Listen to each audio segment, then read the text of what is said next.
Good afternoon. I'm Brent Rusin, Manitoba's Chief Provincial Public Health Officer. Today there are no new cases of COVID-19 to report. The total number of cases remains at 295. As of this morning, there are no cases in hospital or in the ICU. As of this morning, 278 individuals are listed as recovered, and there are 10 active cases. Yesterday, 806 lab tests were performed, bringing the total to 44,692. We had two cases late last week that we noted were related to travel. We can confirm that those two cases were in truck drivers that had multiple routes through a number of the U.S. states.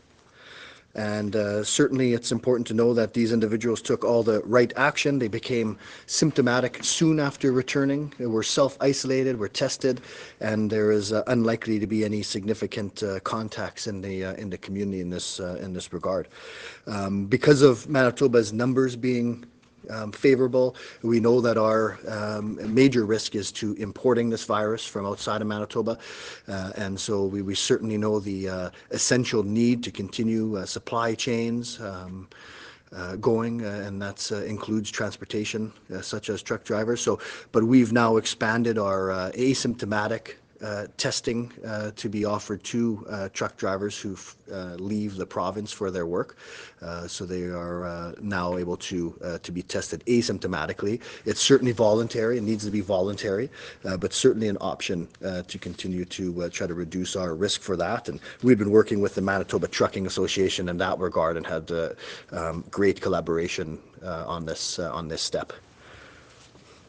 And so expanding that to asymptomatic testing will again give us a little bit more of a risk reduction, even though all of these individuals have already been taking a lot of precautions in order to prevent the importation of the virus and spread. But this will just give us more indications of the spread of this virus. So again, with asymptomatic testing, it's important to note that it only tells us at that specific time whether a person is infected. Certainly a negative result in an asymptomatic person can't be relied on if symptoms develop soon after. That person still needs to take appropriate precautions, stay home when they're ill, and then be tested should they develop symptoms. We had a case reported over the weekend, and again, this one is related to travel as well. This took place in a temporary foreign worker, and again, all the appropriate actions were taken in place. There was appropriate self-isolation, and so again, very limited contacts that we feel in that regard. Just further solidifying the need for the precautions that we have in place.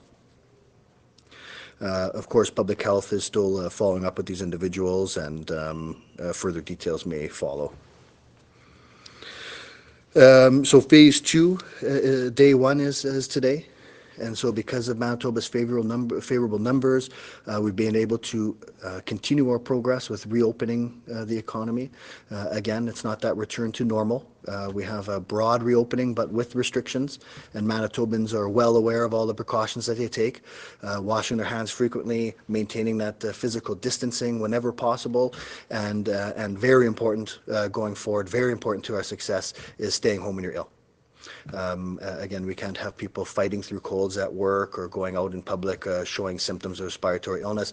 Those people should stay home, certainly seek medical attention if necessary, get tested for COVID, but we can't have people out and about showing signs of respiratory illness.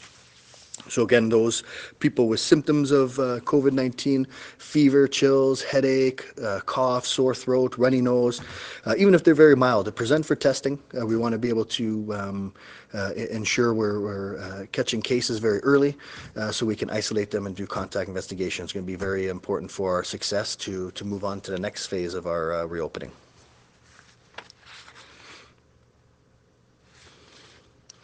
So again, those individuals that are high risk of the severe outcomes of COVID-19, those over age 65, those with underlying medical conditions, which include especially respiratory and cardiac conditions, those with immune compromise are at increased risk of the severe outcomes of COVID-19. So you have to take extra precautions at this point.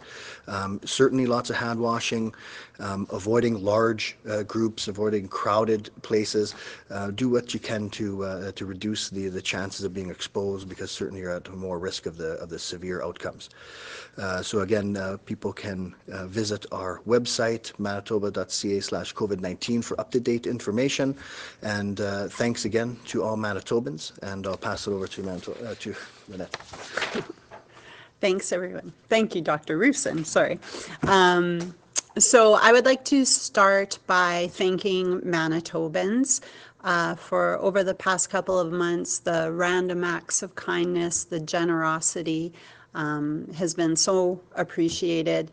I want to thank you for your response to following the public health orders and the recommendations. It is because of that that we are in the phase that we are in now. And I also want to thank Manitobans for your patience as we have tried to balance the safety of the trying to reduce the spread of COVID-19 among our staff and patients while still maintaining compassion. And I know that has been really difficult in terms of the visitor restrictions. So while we have already made adaptations to the PCH, I'm happy to say that we have developed some guidelines for inpatient visits. They're just going for consultation now, but I expect to have more details at the end of the week or sometime this week in terms of when we can start those. But it will ease the burden that I know many of you are feeling, and I appreciate how difficult this has been, and so we're looking forward to sharing that with you soon. I also want to let you know that as of today, Victoria Hospital, which has a lot of long-stay patients, has decided to do a pilot in following those PCH guidelines and allowing outdoor visits for medically stable patients who can go out and visit with their family and loved ones. So that's starting at Victoria Hospital. We'll look at whether we can accommodate that at other acute inpatient facilities, and because we know how important that is. So just wanted to give you an update on that, as well as I'll provide you with some statistical updates. So there are no new cases involving healthcare workers or first responders since I last reported. Last week, 429 healthcare workers and first responders were tested for the virus. And since the pandemic started, 26 workers have tested positive for the virus related to non-travel reasons. And as stated, 26 have recovered and are back to work. HealthLinks received approximately 5,000 calls in the past week. And a reminder that Manitobans no longer have to call HealthLinks or see their physician to receive a referral for testing. They can self-refer themselves if they are showing symptoms and have used the online screening tool, which can be found at manitoba.ca/COVID-19. That screening tool has received more than 631,000 web hits since its launch, including 35,000 in the past week. So again, if the screening tool shows you meet the criteria for testing, we strongly encourage you to just go ahead and go to a community testing site. And finally, I wanted to just provide an update on the reusable N95 respirators designed by a team led by Dr. Petropoulos and Dr. Robertson, and those are those 3D masks. Health Canada formal approval continues to be in process. The staff at Precision ADM were trained last week on how to make these respirators, and assembly is now up and running with an expectation that it will soon be producing up to 150 N95 respirators per day. These will be optional use for surgical staff, and evaluation will be ongoing. And of course, quality control measures will be in effect prior to distribution. So with that, we can open the line to questions. Thank you. A reminder to our reporters on the line, you will have one opening question and one follow-up question. Up first this afternoon, from CBC Manitoba, Aiden. Hi, Aiden from CBC News. My first question is for Dr. Rusin. Can you give us any additional information on the temporary foreign workers? Where did they come from and what sector were they working in, and were they able to follow self-isolation requirements for the 14 days following their arrival and so on? Yeah, and so I think that what's important information here is that it's a travel-related case. It is with a temporary foreign worker, and yes, the self-isolation period was adhered to. There was actually a number of other safety issues taken on. There was a cohorting of people there, so there was about 18 people in total in the same establishment, temporary foreign workers, none of which are showing symptoms, all of which are undergoing testing and going to be followed closely. So yeah, everything was followed appropriately, and from the public health investigation, there's no risk to the public. The reason why we want to disclose it is for that reason. As we're reopening in phase 2, we want people to be aware of where the risk is. That if it's travel related, if it's controlled, it shouldn't be a concern with the continuation of our reopening plans. Thank you. And my follow-up, just to pivot a little bit, the province has issued a request for a quotation for serological testing kits. So what's involved in getting these kits, and what is the province's strategy for how and when to actually start doing antibody testing?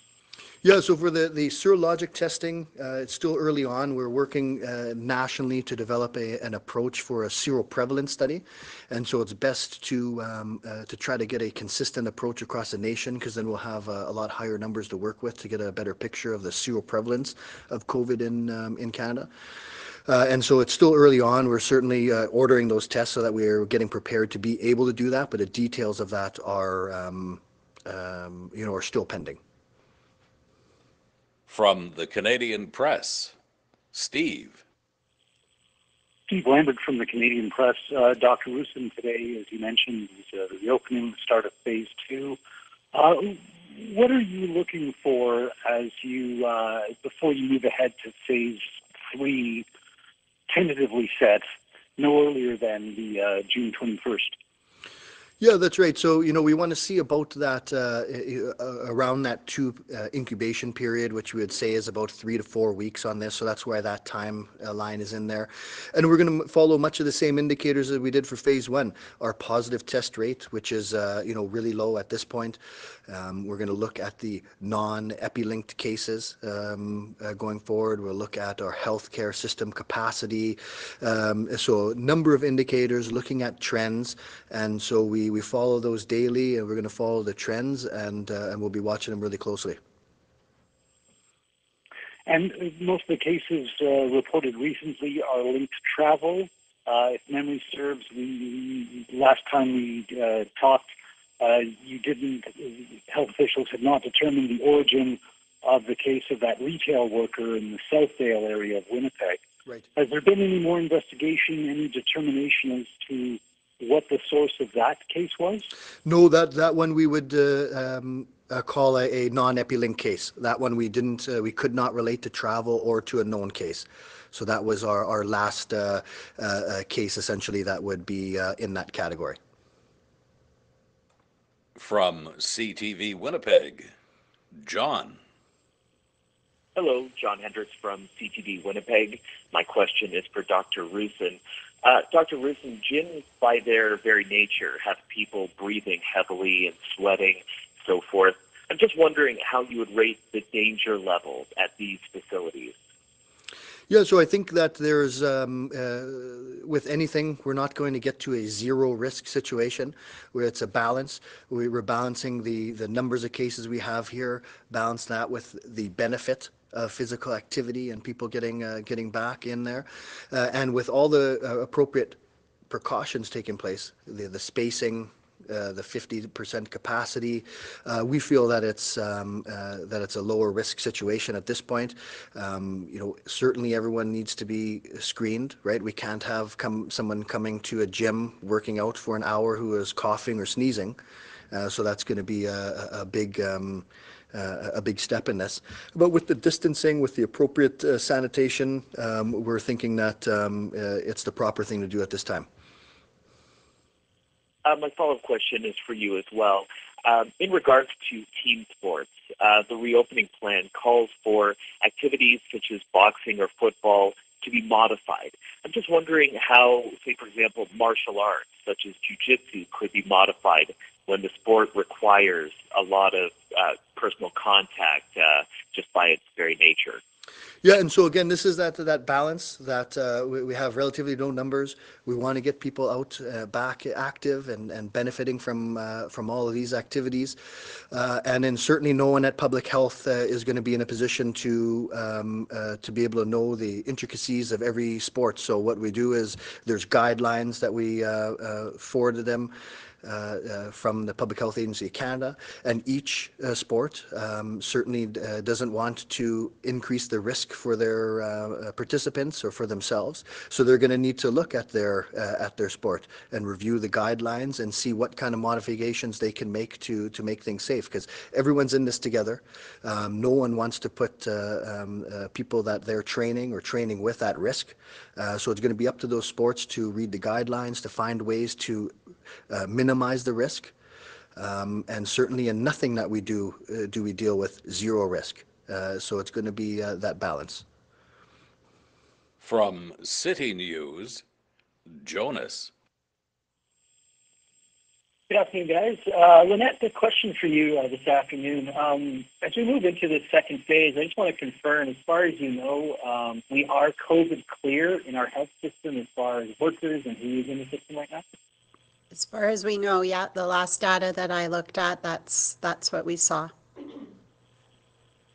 Great. I just wanted to confirm that. Thank you very much for that. And for Dr. Roussin, as we head into this second phase today, again, we're coming into this on some remarkable numbers. I guess the biggest thing for us in Manitoba as we move into this is to stay the course and avoid importations as much as possible. I guess for folks to not let their guard down. Yeah, I think so. I think that Manitobans really stepped up, really put us in a position to open things up in a very with good timing. But I think it's that safe time. I think our numbers support that. But we know that the virus is still circulating. We detect it, so we do have to maintain our guards. That's why we still have a lot of restrictions. We have a broad reopening, but with lots of restrictions on group sizes, restrictions on occupancies, restrictions for social distancing. And so I think Manitobans are learning how to live with this virus, and will stay stay involved with trying to limit the spread of it. From the Winnipeg Free Press, Carol. Good afternoon. It's Carol Sanders at the Free Press. I'm just getting back to Ruben's question about serological testing. BC's already invited volunteers to take part. Will Manitoba do that, or will a specific group be targeted for serological testing, or healthcare workers? I know you said you're waiting for a Canada-wide strategy, but it sounds like some provinces are already taking the initiative and starting with the plan, or at least a plan for a plan. Yeah, so there's a couple of things when we're talking about serologic testing. So one is a seroprevalence study, and so that just gives us a better indication of where this virus was and how many people were infected, and gives us a bit better picture of that. And then there's a use of serology if we can determine whether there is immunity that's brought on by infection and how long it lasts and what that might tell us. So the latter, we're still learning. We don't know that yet. So at this point, when we're talking about a seroprevalence study, it's really important to pick the study groups well, so that it's going to give you a good representative sample to be able to extrapolate what proportion of the population has been infected. And so for that, we're early on. We're going to want that national approach. I'm not sure about the specifics in those other provinces, but for the most part, we're going to look at that national approach to determine which cohorts we're going to test first. And my follow-up question is about testing sites. Some of the sites still have signs that say appointment only or by appointment. Is there any plan to take those signs down or cover them up or anything, just so there's no confusion? I know the messaging has been, you don't have to go through health things, but for people who are not too sure and show up, it looks like you need an appointment. Is there any plan to do anything about their signage? That's a good question, Carol. I'll take that back to our operations team. I don't know if that was an oversight, but I will follow up and highlight that we need to look at that. Thank you. From Global, Amber. Hi, yes, Amber McGuffin from Global News. I'm wondering, as kids can kind of go back to school even in smaller groups, should they be wearing masks to the classroom, and what should they do to protect themselves and other people around them? Yeah, so I think with the the message we stick to is right back to those basics. So and it applies to the school setting as well. Is that the screening for everyone for symptoms or any high risk contacts? That's as vital. We can't have kids going to school that are showing even mild symptoms of illness. Physical distancing whenever possible. Certainly, it's not possible at all times. Brief exchanges may happen, but there are ways. We're limiting group sizes. So that's important. The frequently disinfecting of surfaces also important.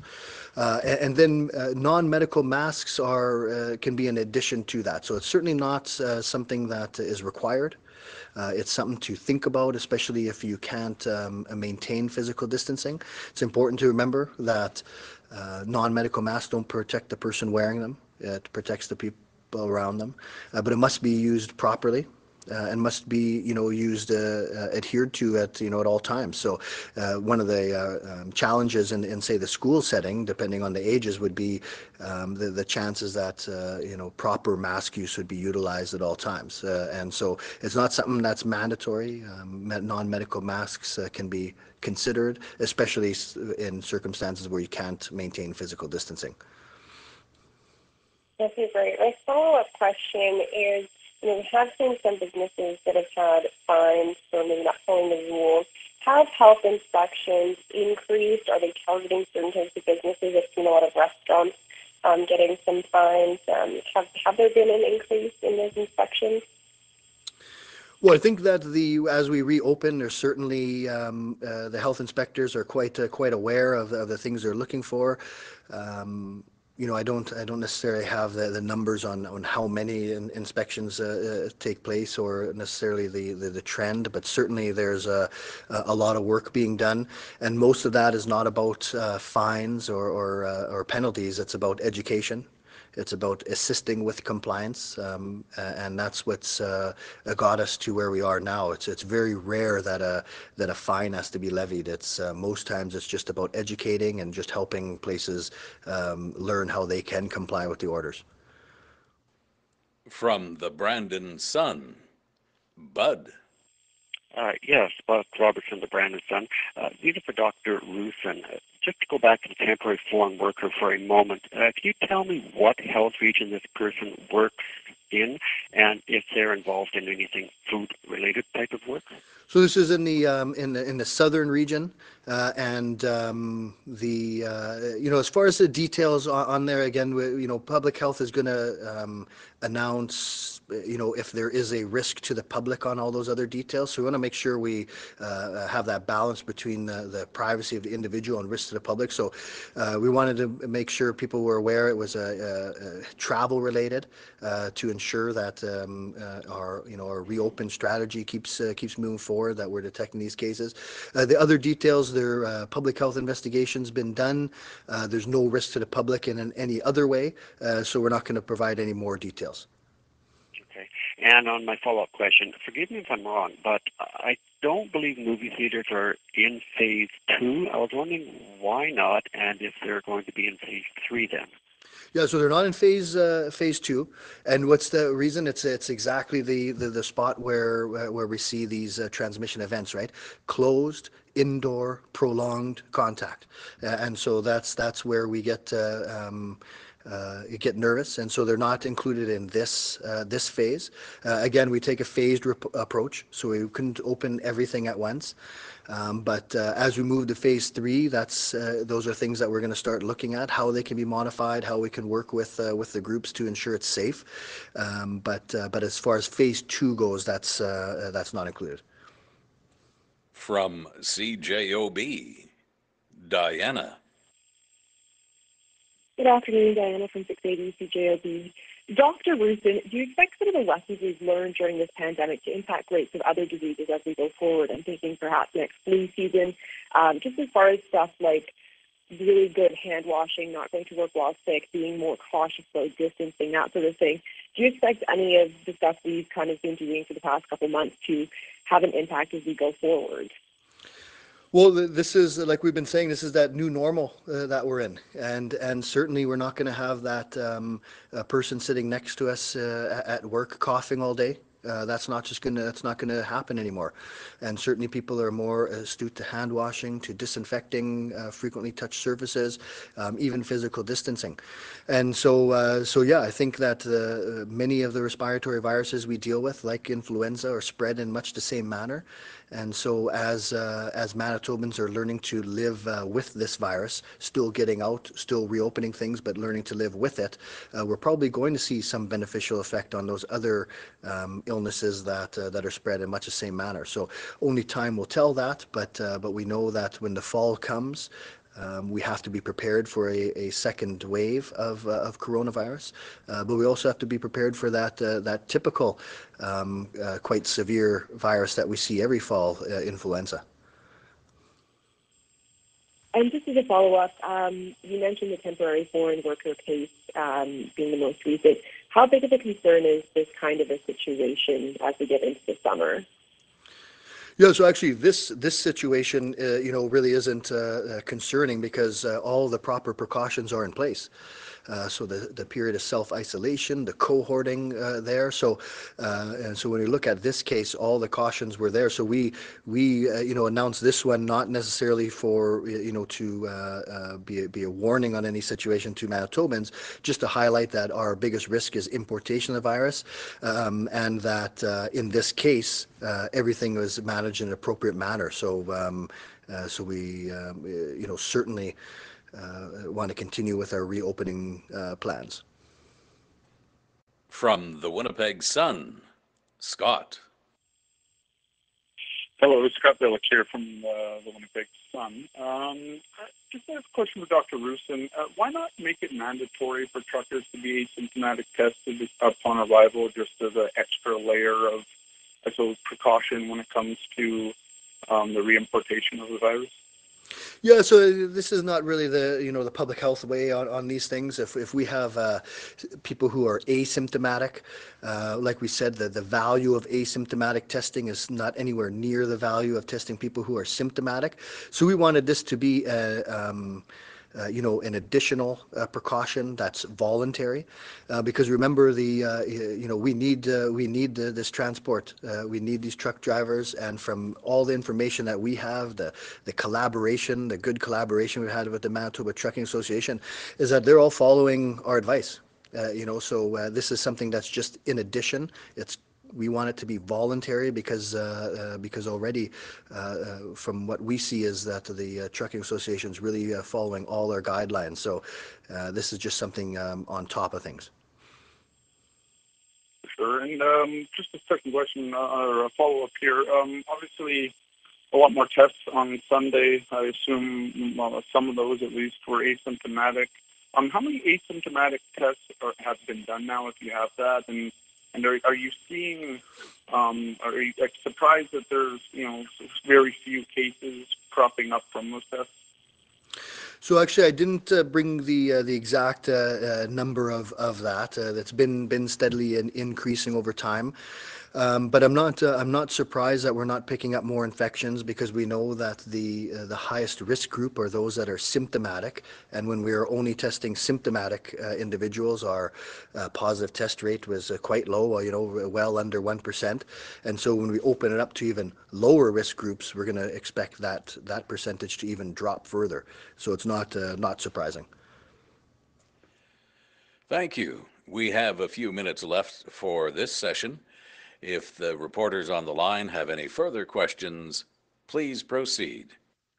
Hi, it's Carol. Hi, Aiden. For Lynette. I just want to know, how is the province's PPE supply holding up? Are we stable? What's going on with PPE now that more businesses are opening and there's more people looking for PPE? Well, I believe we're in a okay state right now. I usually get updates on a couple weeks in advance. Our logistics team continues to work with vendors and make orders and await the shipping. So I haven't been alerted of any concerns at this point. Part of what we're doing right now is that we are sustaining what we have, but we're also looking to ensure that should there be a surge in the fall, that we have a good stockpile available to us. So work's ongoing for that. It is from CC News. For Dr. Roussin, can you tell us when we might hear more about serologic testing in the province? Yeah, I don't know exactly date. I think there's a lot of work going on right now at the national level on this. So, I can't comment on a specific date. I'm thinking, within the next few weeks, certainly we should be getting things together to start proceeding. But it'll depend on a number of factors.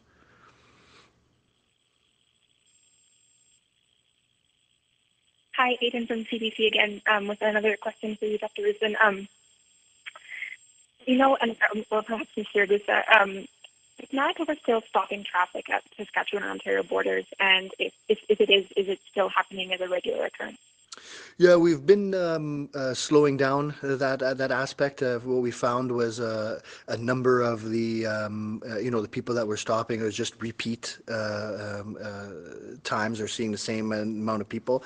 So I think the message is out there, and that's not the only thing we're doing. We have signs out on there. We've done a lot of education on it. So as things have shifted, as the numbers have shifted, we've slowed down some of those checkpoints.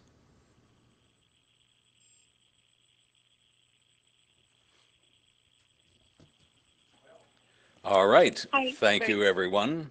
This concludes today's media briefing. Thank you.